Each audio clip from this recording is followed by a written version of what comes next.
gives Beth to be married to Bob? Her mother and I.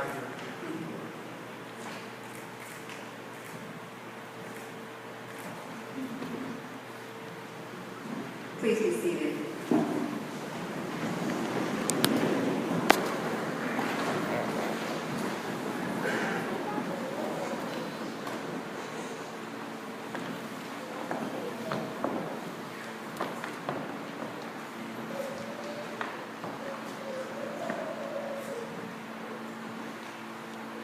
Beloved God, we welcome you and are so grateful for your presence here with us today.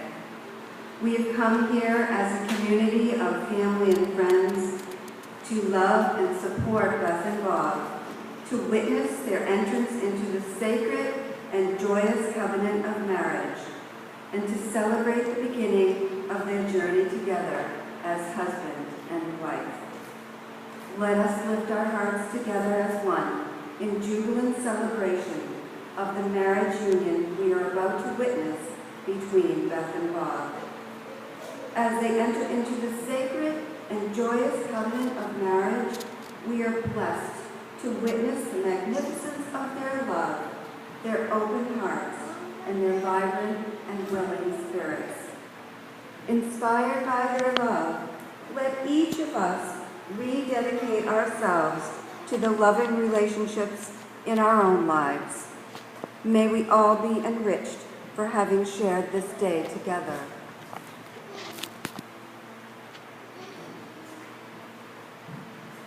We are gathered here in this beautiful place to witness the joining of Beth and Bob in marriage. For quite some time now, Beth and Bob have known and loved each other. They have been strengthened by their love and have received many blessings through its beauty and tenderness.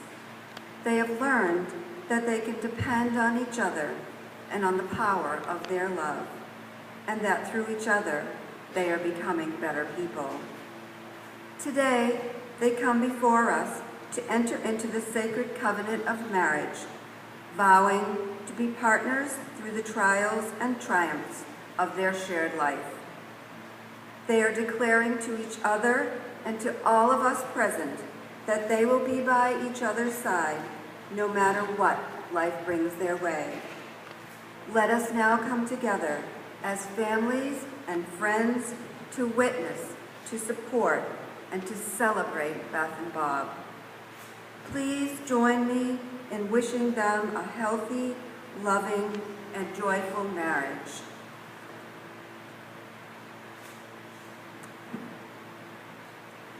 Beth and Bob have asked that we take a moment to honor the memory of those loved ones who could only be here today in spirit. Let us call them forward in our hearts.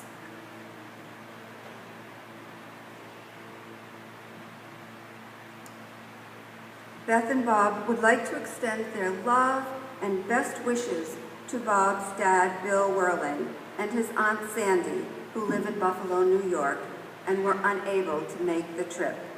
We send our love and best wishes to them.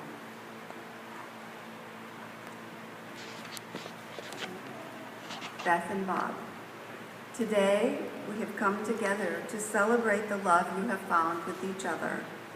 By being here with you, each of us is declaring our support for your decision to join together in marriage. As families and friends, you form the support that surrounds Beth and Bob.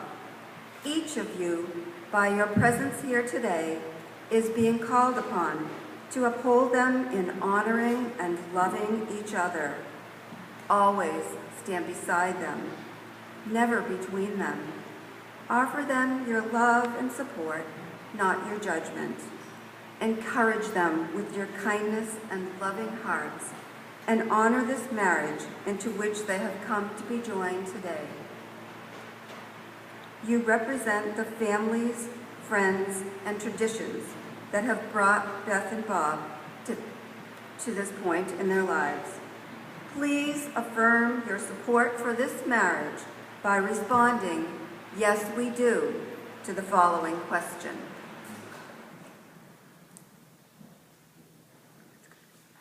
As family and friends who surround Beth and Bob, do you offer your love and support to strengthen their marriage? Yes, we do. Thank you. I do too.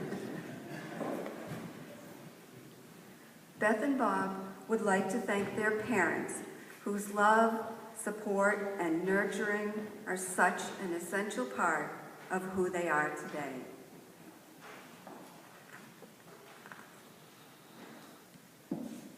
Beth and Bob, have you come here freely and without reservation to give yourselves to each other in marriage? Bob, do you promise to share your life and all that you are with Beth? Beth, do you promise to share your life and all that you are with Bob? Beth and Bob, your marriage will, no doubt, be filled with surprises. Some you will welcome, while others will test the strength and flexibility of your bond. Your life together will present many opportunities to refine and deepen your love and to explore the profound depths of your being. May you be compassionate with each other and nurture yourselves, each other, and this marriage with tender, loving care. May your love create a safe haven for you both on the journey that lies ahead of you. Lead with your hearts and take the time to do the simple things that will nurture your love. Deeply listen to each other, to your dreams and to your frustrations. Be helpmates. Be playful in finding ways to give your love anew to each other every day. Let your love be an inspiration to others to reach for what is good within us all. May your love be so abundant that you have plenty to share with the rest of us as well. It is your love that has brought us together here today. May it grow deeper and sweeter with each passing year. And I'd like to call Beth's mom, Catherine, to please come forward and share with us all the story of the hawk.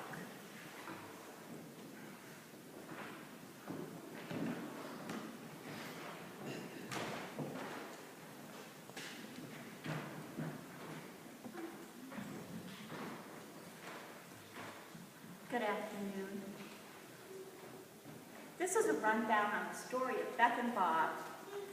These are some facts Beth gave me that she thought would be nice to share with you people. So I've written it up, and wherever there Beth says, she did.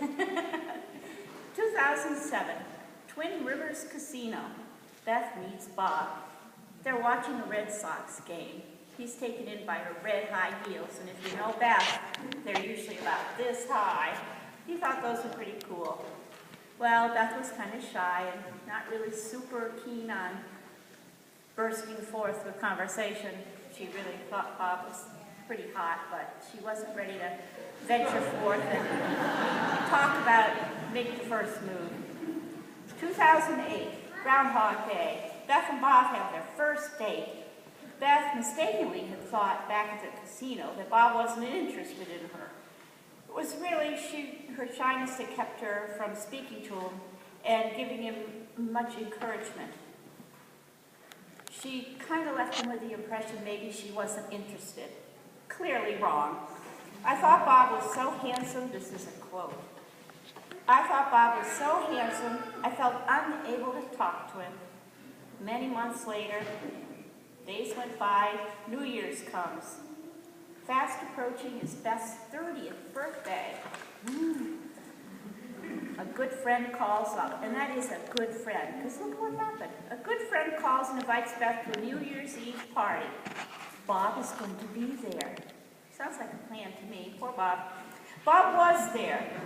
You know what Beth says? He hit on me, and at midnight he kissed me. I guess there's other ways of communicating. Bob said he'd call her on February 2nd for a date. Well, Miss Ancy started feeling very upset when it was 2 p.m. and he hadn't called yet. She calmed herself by thinking about her Grandpa Dodge. how she could always get good advice from him, how he calmed her down, and how he gave her great insights.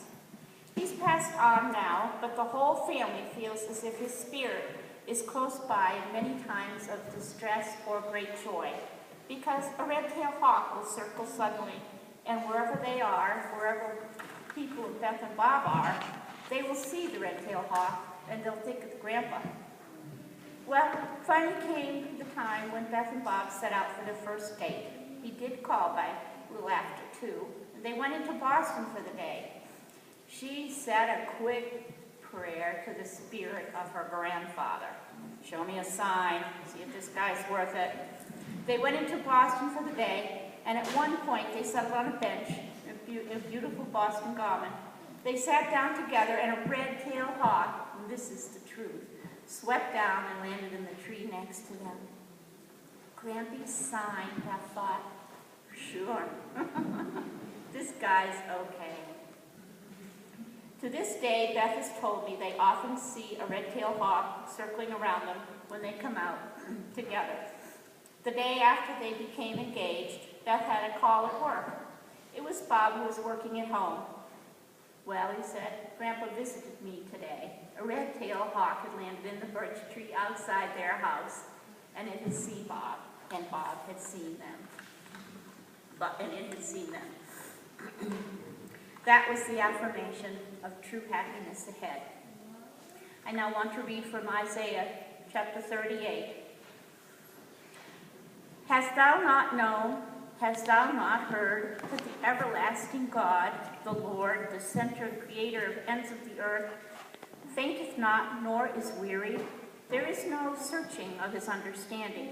He giveth power to the faint, and to those that weary no might. And to them that have no might, he increases strength. Even youths shall fall faint. They shall become weary, and the young men also shall fall. But they that wait upon the Lord shall receive their strength. They shall mount up with the wings of eagles. They shall run and not be weary, and they shall walk and not faint. Beth and Bob, as you travel through life, remember to call upon the Lord, for he is your strength. He will always bless you. He will never depart from you, and he will be always your guide. Keep faith with the Lord and have trust in him.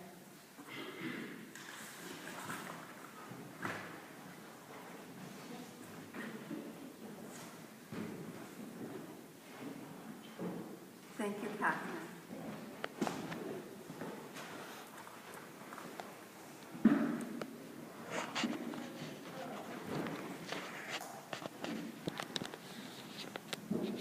Bob, please repeat after me. I, Bob, choose you, Beth, to be my wife.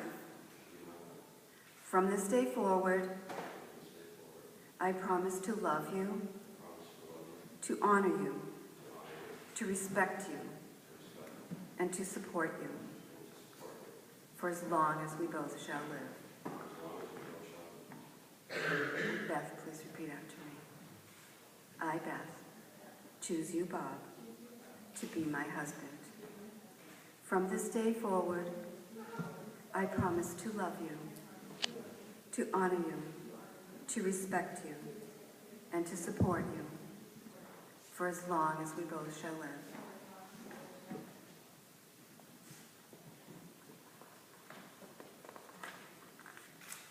The wedding ring is a circle symbolizing the sun, the earth, and the universe. It is a symbol of wholeness, perfection, and peace.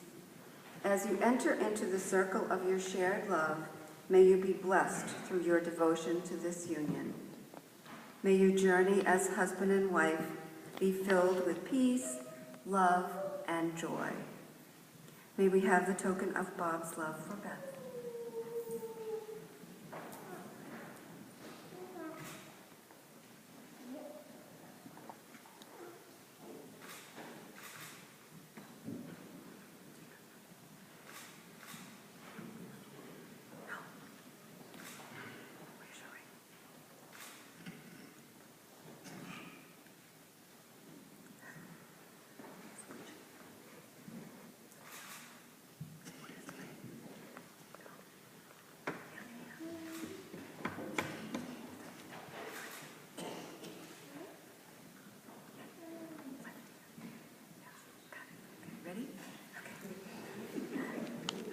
after me. Beth, I give you this ring as a symbol of my vow. May it encircle your finger always, as my love will your heart. With this ring, I thee wed.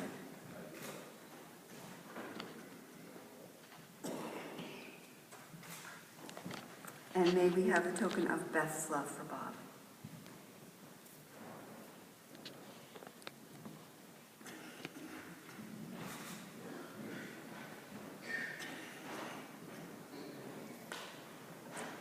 And repeat after me, Beth.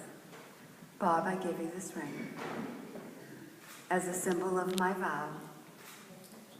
May it encircle your finger always, as my love will your heart.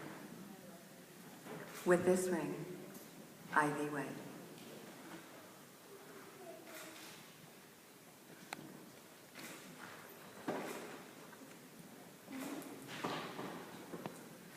This is a traditional Christian teaching on love from St. Paul's first letter to the Corinthians. If I speak in the tongues of men and of angels, but have not love, I am only a resounding gong or a clanging cymbal. If I have the gift of prophecy, can fathom all mysteries, have all knowledge, and a faith that can move mountains, but have not love, I am nothing. If I give all I possess to the poor and surrender my body to the flames, but have not love, I gain nothing. Love is patient. Love is kind. It does not envy. It does not boast. It is not proud.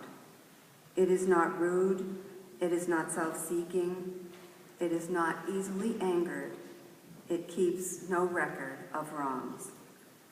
Love does not delight in evil, but rejoices in truth. It always protects, always trusts, always hopes, always perseveres. Love never fails. But where there are prophecies, they will cease. Where there are tongues, they will be stilled.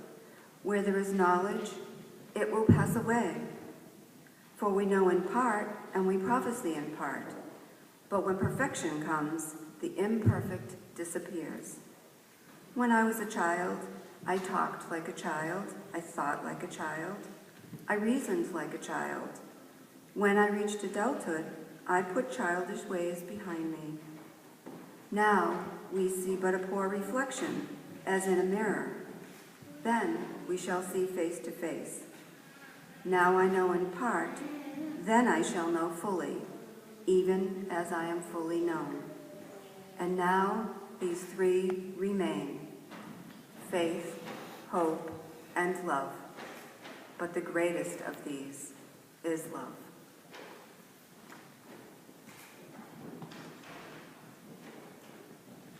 Beth and Bob, as you have consented together in holy matrimony and have pledged each to the other and have declared the same by joining hands and by giving and receiving rings, it is my honor, great honor, and joy to say, by the powers vested in me, by the Commonwealth of Massachusetts, I, Sandra Galabuski, Justice of the Peace, now pronounce you husband and wife. Bob, you may kiss your bride.